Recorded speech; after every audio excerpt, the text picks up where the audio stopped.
Hello kapatid, kumusta? Baka hanggang ngayon ay celebrate ka pa ng Valentine's Day na wala tayo.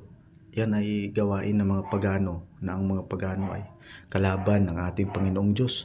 Hindi dapat tayo nakikisali sa kanila.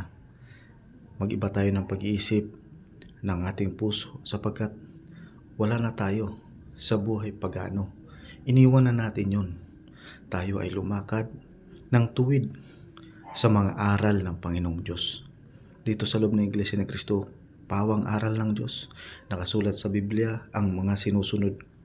Kaya, ingat po tayo mga kapatid.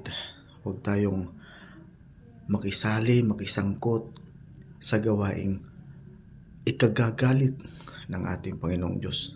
Lalo na dyan sa mga kadiwa. No?